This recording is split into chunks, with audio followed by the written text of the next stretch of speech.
My personal advice would be to, it's like a health check. If you're doing nowadays everybody is doing annual health check, every 6 months.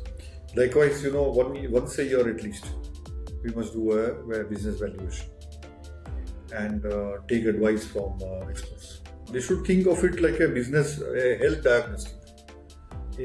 diagnostic, like that, likewise. So nowadays everybody is health conscious. People do their blood test and other tests every year and go for a treadmill and things like that to check their heart and sugar and everything else. So likewise, a business should do evaluation every year. Well, welcome back to MSME Talk podcast for micro, small, medium enterprise businesses and startups. This is episode number 54 of MSME Talk with Vinay Pandya on how to enhance business valuation. For better experience, I would suggest you to switch to 1.25x speed, and also don't miss to subscribe at @MSME Talk on YouTube, Apple and Spotify. In this episode, you will learn, is business valuation important for all growth stage companies? How a CFO drives real structural improvements in valuation of MSMEs and startups? Which operational and financial levers actually impact the value of businesses? Role of intangibles, working capital, and custom analysis in business valuation. Practical insights for both tech and non-tech MSMEs. Today's guest, Vinay, has helped many startups and SME companies in the most important journey of their businesses in unlocking the value of their businesses through scaling up planning, strategic finance, mergers and acquisitions, joint ventures and partnerships, even IPO, plus strengthening their business value through the strategic advisory and CFO services. Vinay Pandya has been giving CFO services with 40 plus years of experience. A very warm welcome, Vinay, to MSME Talk podcast. Thank you, Tripti, for inviting me, and it's a pleasure to be here. Wonderful. So, Vinay, we would like to have a little brief intro of yours from yourself about your company, Mantraa, and your experience. Well, as you already said, my name is Vinay Pandya. I'm a chartered accountant by qualification, but I've also taken additional qualification of company secretary, and the latest qualification which the new regulations demanded was a registered valuer, which I've taken a qualification to enhance my knowledge and also my qualification to certify valuations. I've got nearly 40 years of experience. Starting with 𝐶𝐈, I joined as a trainee there, and over the period of time, I grew into a CFO of one of their divisional companies, which was a joint venture with Atul Products, which is Lalbhai Group company.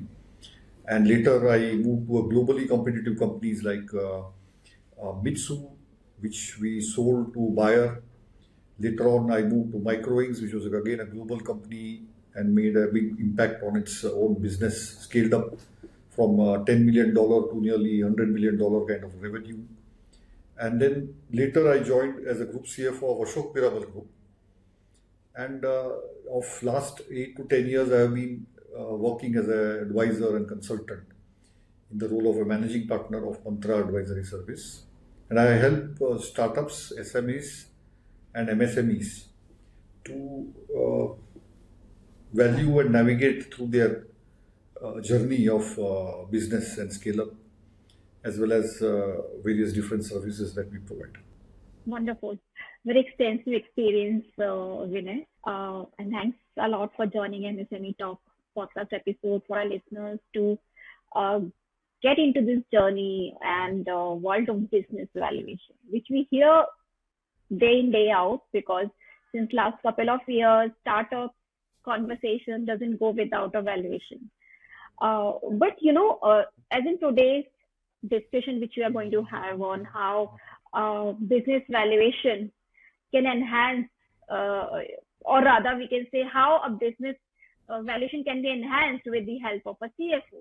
But before we get into that part, let's go a let us step back into the basics. Like, first of all, why do we need business valuation? Oh, well, I think the businesses don't grow by accident. They grow by intention, and we need to measure the value in order to manage it properly. And as somebody famously said, the companies which solely focus on competition will die. But those that focus on value creation will survive and thrive. And with that kind of background, if you see business value creation is done all throughout its journey, right from all the choices that we make, from manufacturing location, manufacturing size, capital, and how everything requires money ultimately, obviously. So how efficient is our capital? How efficiently are we running the business? And if we keep on measuring it properly, then the value can be assessed and then managed. So that is the purpose and the background of why business valuation is needed. Though specifically there are many instances when business valuations are also essential for certain transactions, which we can discuss later on. But finally, the business valuation reflects long-term sustainability, shareholder satisfaction, employee engagement, and several other things. So, if we see the answers which it provides to the questions to which it gives the answer, is that what is my business worth today? That can be a simple question of an owner. Or how is my value derived? What are the key drivers so that I can leverage that? Or how should I decide? What is the tool which I use to make my decisions, like outsourcing or putting up a new plant, or should I enhance my capacity, or what kind of new products should I launch, etc. Or which strategies will lead to increased valuation or value creation, and so on. So every stage there are choices and there are risks involved, and this therefore has an impact on the company's value, and it requires the valuation tool and to be valued. Okay. When you are mentioning this particular part, for the growth of the company, measurement. So business is creating value, and we should get into the journey of measuring it, in the process of measuring it. So is it a process which is done regularly? Like, when is business valuation necessary? Let's understand this particular part. When is business valuation necessary? Is it every day out, or once in a while? Yeah, so there are two parts to this. One is that there are certain situations, where the business valuation is utmost importance, or rather, it is central to it. For example, if there is a fundraising, there is a transaction which has to be done, or exchange of shares between the buying and selling of shares between partners or family members. ESOP scheme, for example, many companies want to attract and retain employees, so you need to do the valuation and so on. So that is very, very inevitable that valuation is done at that stage. But I would urge the companies not to stop at that stage. There are a lot of stages, in fact, right from the inception of the company. How you decide your strategies, how you position your company, how you position your products, what is it that you pursue ultimately is very important. And a 100 rupee profit, for example, of a particular strategy is not equal to, in terms of value, is not equal to 100 rupees profit of another strategy. Though the profit can be the same, for example, but the value will be different as it reflects into the you go down deeper into the how the profit was derived and so on. Right. So when the answer is at that stage, everybody must take it as a business tool rather than only a transactional tool. Right. So you are saying basically that there are certain events where it becomes utmost necessary. You cannot work without business valuation because there's the exchange of interest in the business. Yeah. Or they are buy sell of the interest in the business, and valuation is one of the main mechanisms to agree on certain agreement of the price to be paid or given for that business, whether it is IPO, M&A, partnership, etc. Right. Okay.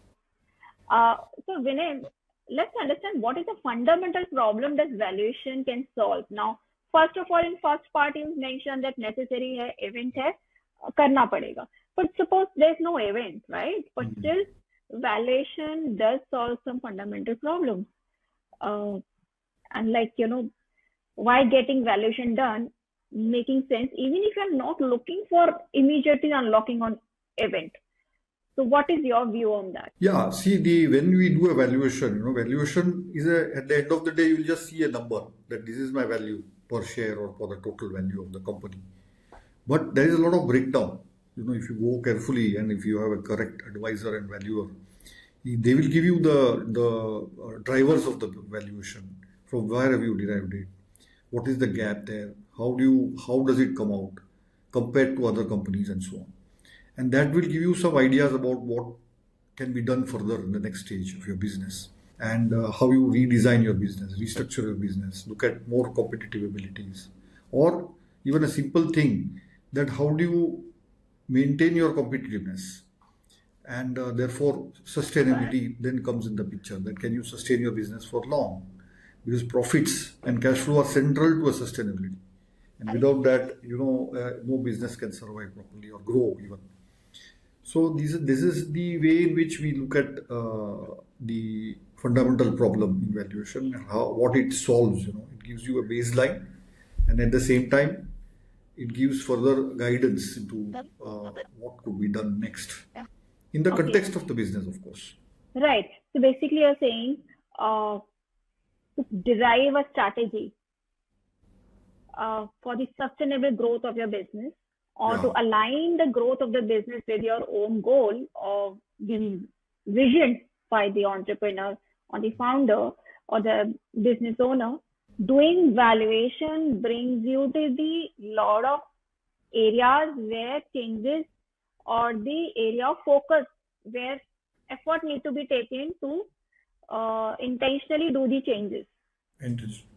Right. So can we say a business valuation exercise is some kind of a audit for the strategy? It's like a diagnosis report, it will give you a diagnosis report that, okay, what is your health check? If you take a report, it will tell you, okay, this is where you are, this is what, you need to do this exercise, or you need to take this new medicines and so on, or certain regimen, change of food, or whatever else that the doctors recommend. Likewise, the valuer will also recommend certain changes and thought processes to increase or enhance the valuation. Let's link this to when you think you talk about, you have been talking a lot, right, in our earlier conversation also, enhancing the business valuation. A CFO can help in enhancing the business valuation. So let's first understand what is enhancing the business valuation, because enhancing the business valuation can also mean positive and negative understanding. Like, is it artificial creation, adding on the valuation of the business, or it is something else? Yeah.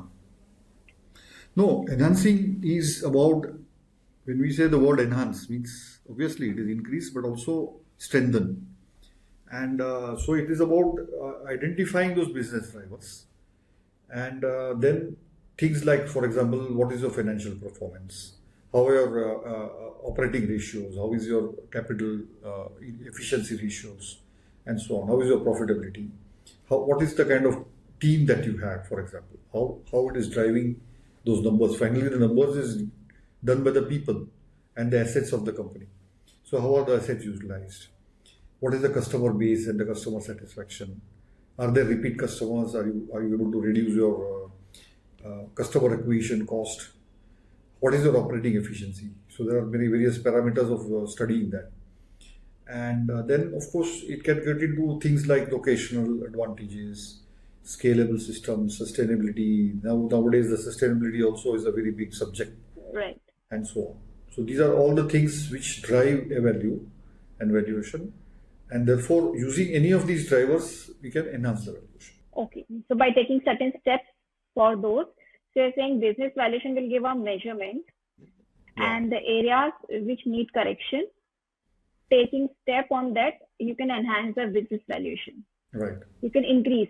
So it is just not mean an artificially adding the numbers how to, just creating a number to your valuation, but doing real actions to create Right. the more valuation for the business. Okay. How does CFO help in enhancing the business valuation? So essentially, like you said at the outset, CFOs nowadays are no longer only managing the books. Books can be done easily. Nowadays there is automation and so many tools are there. So that doesn't require a very well qualified CFO or experienced CFO. But the CFO, there are two parts of this value enhancement and narration. One is the perceived valuation. If the perception is wrong, but there is an intrinsic value of the company, then you have to correct the perception. Especially in the listed companies, these things happen more often. Nowadays, there are many companies which are listed in the SME also. And so the perception versus reality, you have to correct the perception, communicate that very well. But the second part is about those levers which I just mentioned. So the CFO then identifies those levers and then pursues those low-hanging items. That these are easily done. You prioritize. Obviously, any business or company will decide to prioritize that everything cannot be done at the same time. But you can start using the low-hanging fruits, as we call it, and pursue them.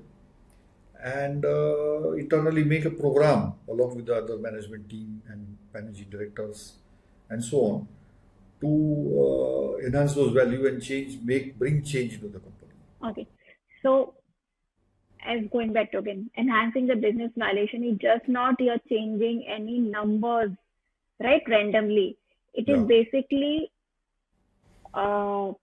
understanding which are the numbers which is helping in the business valuation, and then seeing is there any miscommunication. Maybe when specifically you are saying in case of where publicly disclosed data is there, listed companies are there, maybe SME listed company or another big company, how others, investors, analysts are analyzing it, perceiving it. Is there some communication which is hidden but which is adding valuation to the business? So how to align that such that enhancement of the business valuation happens in the right direction? Right. Okay. What are the areas selected by CFOs to enhance the business valuation? Yeah. So we start, when we do any valuation, we start with understanding the revenue base. And vis-a-vis the marketplace, what is the share of market, for example? What kind of customers they are having, whether they are multinationals or any other such examples. And usually my approach has been to classify the market into Class A customers, Class B customers, and Class C customers. Okay. So Class A are the high-paying. They don't mind paying a little bit more for better service and better products. And Class B are of course the average, but Class C are the people who will always fight for the last rupee. But they are not good paymasters. They are all the weak companies. Right. So depending on the company's competitiveness and the product quality, you will be able to attract either A, B or C, and the effort that you put to get those customers. So this is the first step I do. And then we start benchmarking against the competition, that how your competitors are, what are they doing, how is their revenue coming, who are their customers, who are the non-customers is another issue which I go into. And so the quality of revenue and the predictability therefore comes in the picture. Then the margin comes in the picture, that okay, if we are having this kind of revenue, what are the margins? How are you getting those margins? How is your product compared to what the customer wants or what the market demands and what the market other people are offering? And so that brings into the product mix optimization. If you have multiple products or multiple grades of product, then you look at product optimization. Then how do you look at it, and what is the current situation, and that gives a value ultimately, right? Cost structure then comes in the picture for margins, obviously, and below the direct cost there are other overheads, how the company is being managed, what are the areas of efficiency, and so on. And then comes the capital efficiencies, that how much capital you have deployed to reach your goals so far. And all these things then will give a final value. And we also start looking at things like do you have any IP brands which are important, any special things that you have. You have patents and so on. And finally, we look at the capital structure, debt and equity ratios, and debt equity, how much debt is deployed, how much equity is deployed, what are the risk elements, and we weigh between the few of these, and then come to a final conclusion about value. Okay. So these are all the areas which we go into evaluation, and these are definitely always selected to look at how we can enhance the business valuation. So Vinay, when you were mentioning about starting with the customers of the businesses, you first start, why did you first start with the customers of the businesses, and what kind of analysis you want to derive, and the impact which you want to, bring it into the business valuation? Yeah, because at the heart of a value, when we say value creation or value, means what the customer is paying you, and then at what cost are you able to deliver that service or a product to the customer. And if you don't make a margin, then obviously you will not survive. So that is when how the value comes in the picture. The value is what the customer wants and is willing to pay. And then that is a main source of value. So that's where we start. We have look at the starting point, and any growth or any sustainability will come from that. And so that is when we analyze that in great detail. So you see a mix of the customers that particular business has, and based on that, you derive one of the main components for business valuation. But tell me how the enhancement part is done with this mix which you analyze. So once we know, what is the positioning of this particular product or customer, or rather service provider, and then what are those ABC class, how does it reflect on their own books and in the data. Then of course we have to change that, to bring it more into, for example, if they are more into C class, then their margins will be naturally low, their working capital cycles will be affected, they will be more having higher working capital cycle, etc.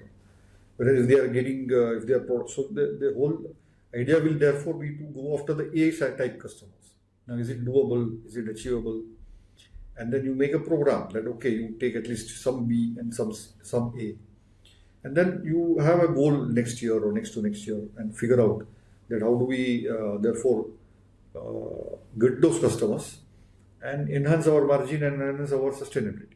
Right. That is the first step which we try to achieve. Okay.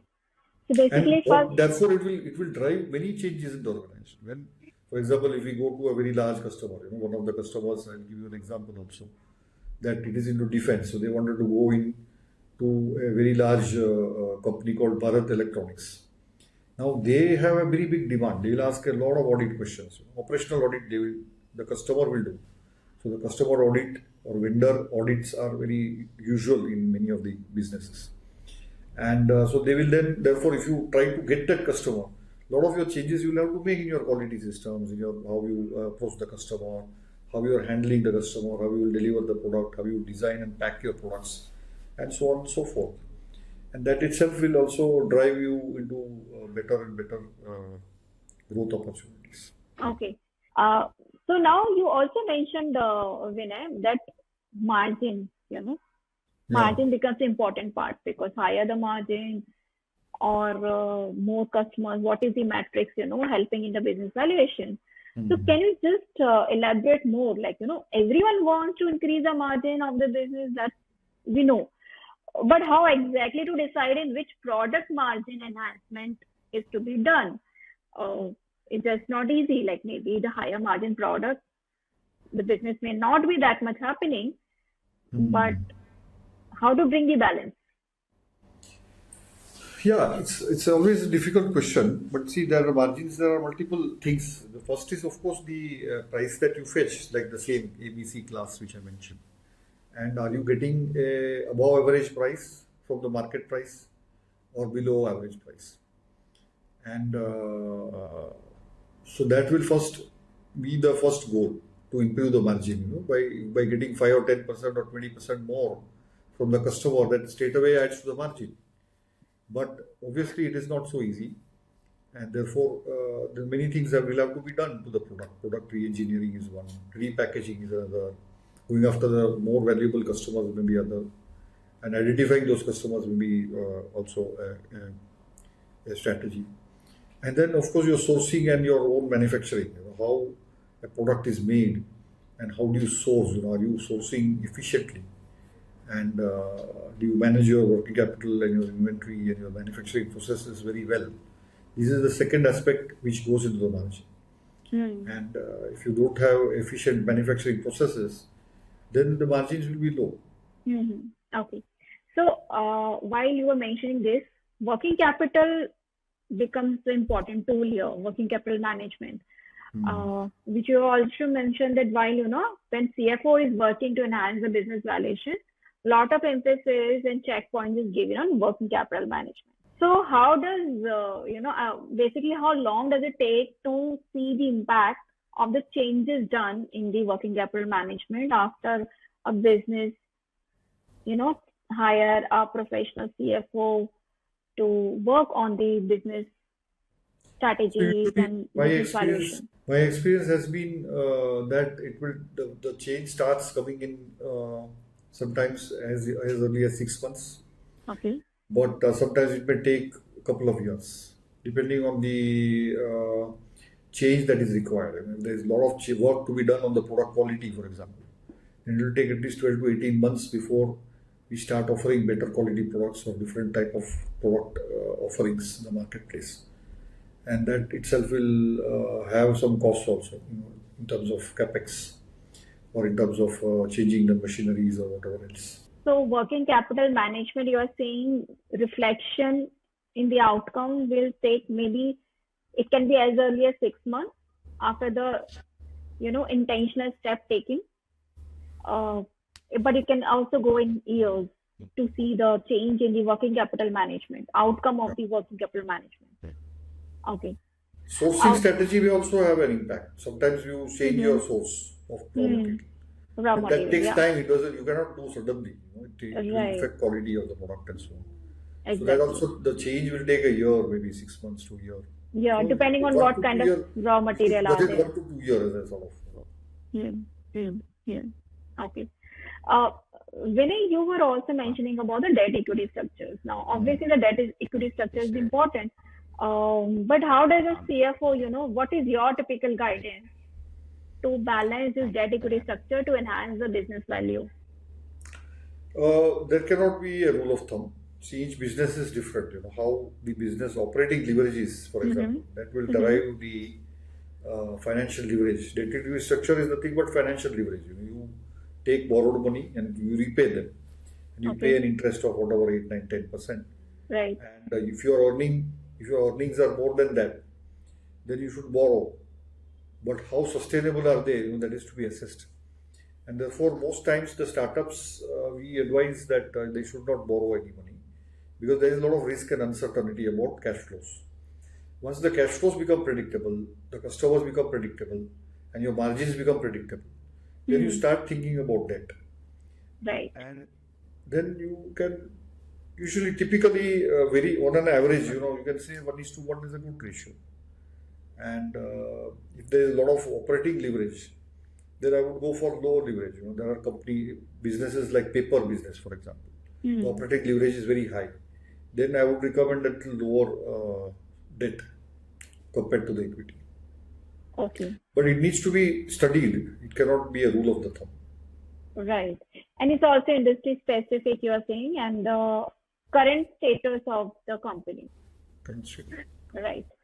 Vinay, while you have all of these numbers, clients, working capital, there are a lot of intangibles in the business. They can be IP, brands, and nowadays a lot of knowledge economy is getting, come into the play and growing. So how does, these assets play a role in startups or SME valuations? These are very important items. The cash flow is an important tool of valuation, but the sustainability and how a company's image is, firstly, and secondly, the entry barriers that they create are all derived from these intellectual and what we call proprietary assets. They can be a brand, it can be a process, It can be a patent, or it can be anything else. It need not be patent, but it may be just proprietary knowledge which nobody else has. So that is very critical to value. Actually, it's the most important component of a value. Okay. And nowadays, when brand valuation is done, these things are giving proper attention. And is it easy or difficult to do valuation of these particular where numbers cannot be assigned easily, whether it's a patent or a brand valuation or IP? It's not very easy. So it cannot be done by just very regular and fresh people, Okay. I have nothing against fresh people, but experience counts here. And so the important thing is to focus on the experience and the deep analysis, of all these things that we mentioned. We already discussed many things about what are the drivers and how to focus on things like that. So finally, when we talked about, for example, customer A, B, C, the A-class customers will come when either your knowledge or a product offering or your process is very superior, and therefore your brand is superior. Therefore, at the end of the day, brand reflects all of these things, and so only then those type of things will happen, and the margins will automatically reflect those things. So these are then you start looking at these underlying intangible factors which drive the cash flows, which drive your business positions, and therefore it drives the valuation. Then, it's not extremely difficult, but it's not extremely easy also. So what you basically say that in this particular part of the evaluation, it's just not a number game. Hence, a lot of experience and the industry information and knowledge helps in better valuation, when it's of intangible assets are involved. There is one other aspect which is not so far mentioned by us, is the disruptive capability. Any new idea also has a lot of disruptive capabilities. Right. And it is like a process only in some ways, right? So, for example, Uber, a tech-enabled business, Uber as an example, they started using the tech-enabled product or an app, and it has disrupted the industry. So there is a value to it. And that also can be estimated. Right. Or maybe for that matter, AI in current environment. AI is correct. Yeah. Right. While you have been talking about customers, working capital, debt equity, intangible assets for the valuation, is there something which is usually doesn't come into the first place, in the first line of analysis? Is there some hidden or some assets or something which is not being used, but as an expert, you are able to, when as a CFO you're digging into the numbers and the business and everything, you're able to bring out value. So there will be a lot of hidden things, which can be identified, like idle assets. Okay. There are a lot of many companies have a lot of patents, but they are not using many of them. Okay. And the marketing some of the products, they are not making them. They don't know what to do with them, and so on. So at that stage, it has a very low value, but the potential value can be very high. And so value enhancement or unlocking, some of the thing comes in the picture. One of the strategies for value enhancement or unlocking can be you license out these patents, or you sell off these assets, or you ensure that you do utilize it in some way or other, or give it out for rent or lease, for example. There are spare assets, and so got it. So basically, you are saying utilization of idle assets is a good strategy where you, as a CFO, are able to dig into it and see where is an opportunity lying in the overall business landscape, particular business landscape. Now, could you just share some example of these idle assets which are there's a possibility as I just said, we have a client they have 12. I have many such clients in the past. But currently, we have a client who have 12 patents. 12 assets? 12 patents. 12 patents, Patents. So these patents, they are using only 2 or 3. The remaining they have filed, they have got it now. They are not able to fully market those products. So we have started a journey where we said, okay, why don't you either increase your production or look at how you can market this to other markets in new geographies, Europe or other markets. And the third option which we are trying to explore is, can they license it out, to some other guy who can use it and then sell, so they can get royalty out of it. Right. So these are 2-3 things which we can. And they can increase the revenue out of it. This is not atypical; it is very typical. Because people who focus on technology knowledge, they keep on filing patents and then it just remains idle. There was another company which had filed 32 patents. This is in Bangalore. Okay. And I was engaged there, and then we tried to see how that can be utilized into multiple verticals and so on. So it was very interesting. Very nice, interesting. So Vinay, let's shift our perspective from tech and patent based to non-tech companies. Maybe something like retailers, manufacturers, service providers. What kind of enhancement in the business valuation a strategic CFO can help with? So each business has different, each type of business, nature of business has different type of drivers, obviously. So if we take, for example, retailers, where the key thing is the locations to begin with. Is their location very good? And we have to analyze that very carefully. And second is the footfall. How do you attract the footfall? How do you make it pleasant for the people to come in and move around? So that all, it's a very big art and science. How the people move into the retail malls or shops and are able to shop and so on. And there are a lot of psychological things involved there. So whether that is being used or not, when we do a valuation, then we look at those things and those metrics. Vinay, what you are trying to say in this case, a lot of these areas, isn't it being expertise of marketing and designers and operations team, advertising below the line of BTL and others, or other kind of team engagements? It is. Therefore, it is a team effort. CFO advisory, getting into these things. How does the alignment happen? So CFO, he identifies those gaps to begin with. Like we said, he identifies that, look, you are weak in this area.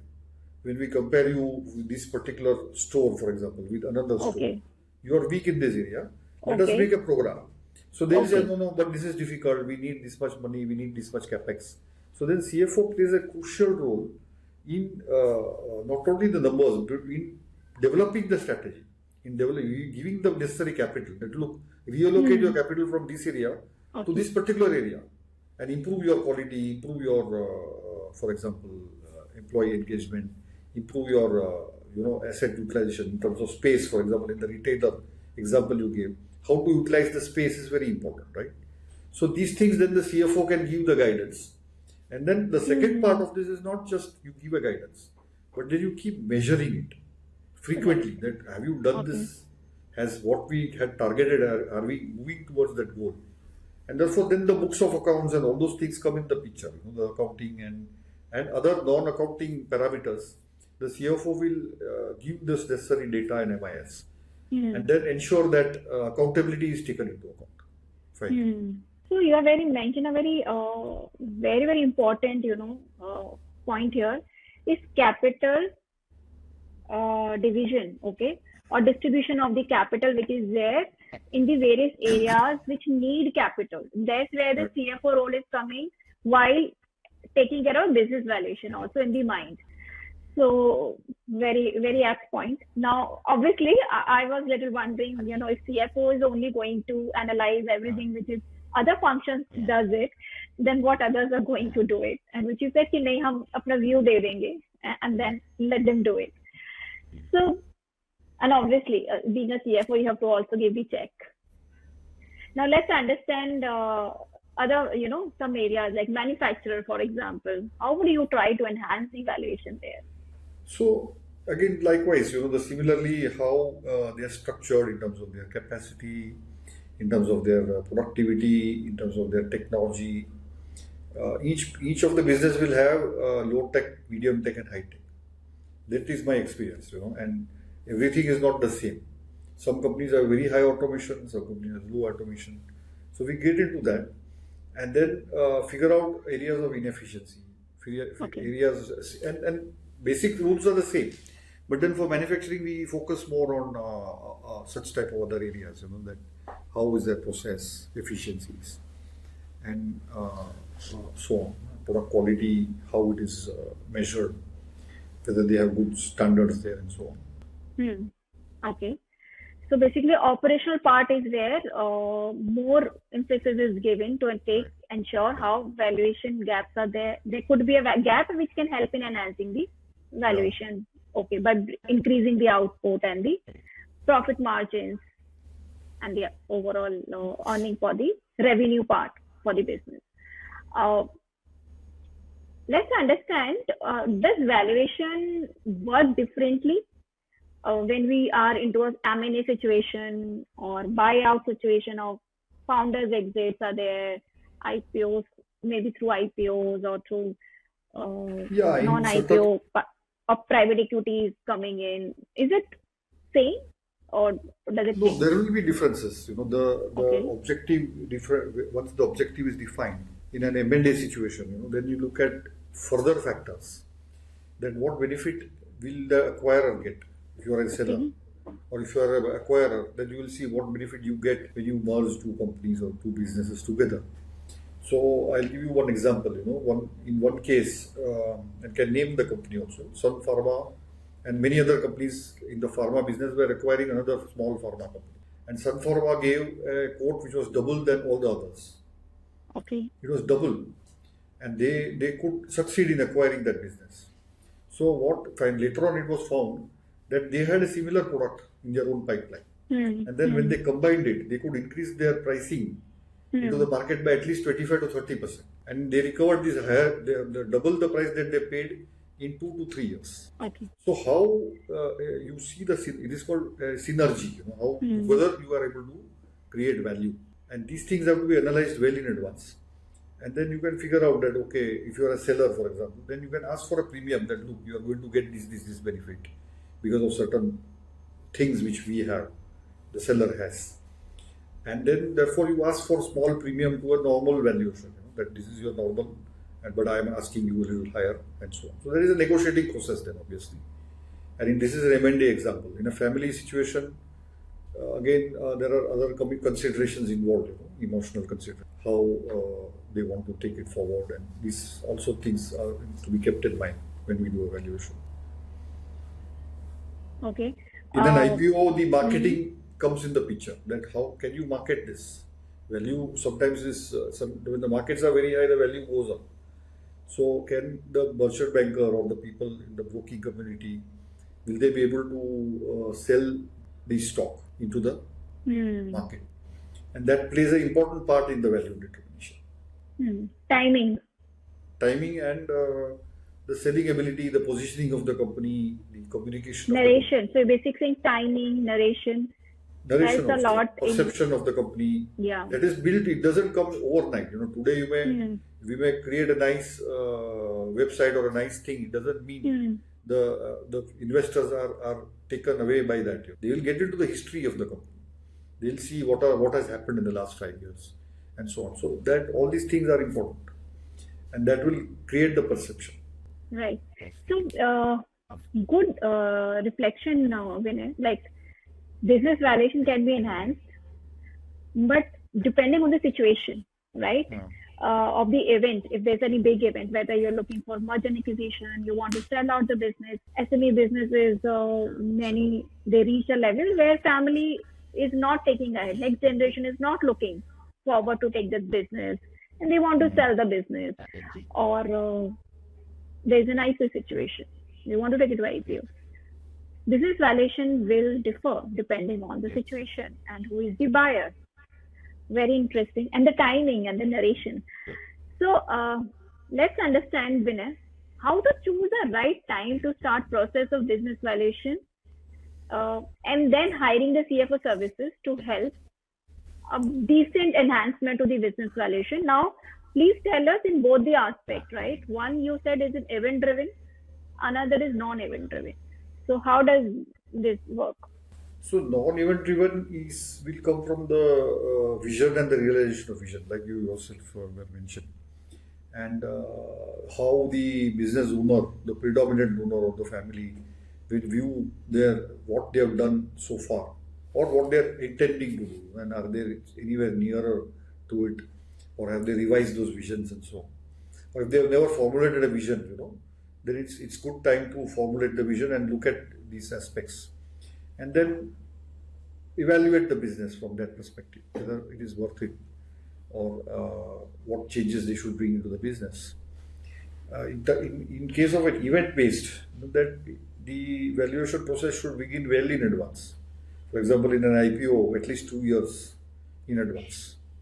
In a merger and acquisition, also minimum 2 to 3 years it takes. Sometimes it happens in 6 months to 9 months, but my experience is that it takes at least 2 to 3 years to do sell a business. And so you have to, once the intention starts, the event will come later. But once the intention starts, that look, I need to now consider this, then you start well in advance of at least, let's say, average of 12 to 24 months. 12 to 24 months, right. So in case of event specific, 12 to 24 months at least prior to the event, you are expecting to get into with a professional CFO advisor who can help you into the business valuation, and then filling the gap so that you are able to get higher valuation for your business, for the work done for so many years. Can be unlocked properly, because unlocking is required, and who doesn't want higher unlocking, higher valuation for their business. So going into the part where you are saying it's not event based, it is depending on the vision of the business owner, how they want to see the growth of the business and what steps they want to take it, how much passionate they are about and serious about to bring out the growth and to bring a direction to that growth. While in startup, every founder wants to enhance the business valuation.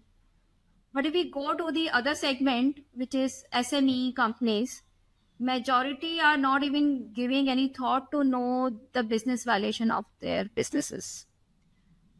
So what guidance would you like to give to SME with this aspect? My personal advice would be to, it's like a health check. If you're doing nowadays everybody is doing annual health check, every 6 months. Likewise, once a year at least, we must do a business valuation and take advice from experts. They should think of it like a health diagnostic, a business diagnostic, like that, likewise. So nowadays everybody is health conscious.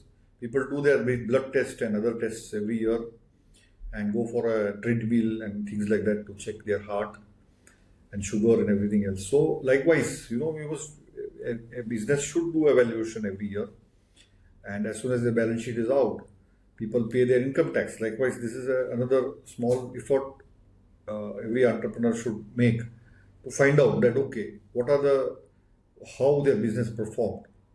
Not just in profit, because the P&L, the profit and loss and balance sheet will show a number that I performed a little better than last year. But what is the quality? That will come out of the valuation exercise.